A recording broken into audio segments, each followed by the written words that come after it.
来，乡亲咱继续要来讲振兴三倍券，7月15开始领，开始开。若无事先去绑定、无去注文的乡亲，嘛是为7月15开始，会当载着健保卡甲1000块，直接到邮局去换买。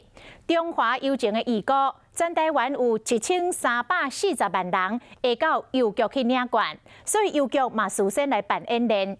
另外，要来提醒乡亲，到邮局去领3倍券，是看身份证上尾一个号码。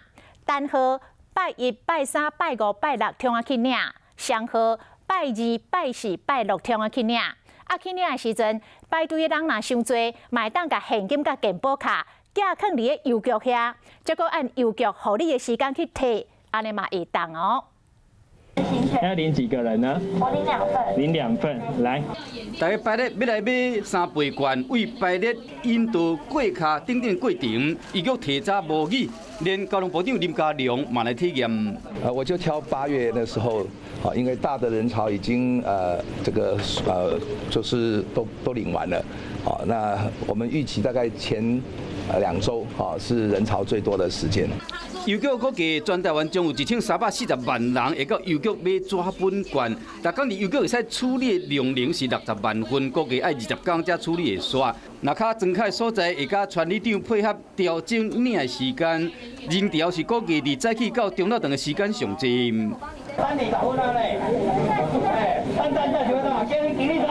先生，不好意思让你等那么久。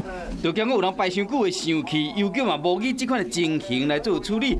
同时，嘛希望讲民众唔通前几天收定要去邮局。邮局版的振兴券呢，可以有一个透明的区域，让你看到数量，确认无误之后，要在背后签名才可以领走。提醒乡亲，邮局领这个券的时，是采取身份证上尾这个号码单双号做分流，单号是13566领，双号是246领。若人伤济，嘛提供寄卡的服务。交健保卡甲1000块，邮局会给你一张领券的单。是到依照面顶规定的时间来领，安尼就免浪费时间去排列啦。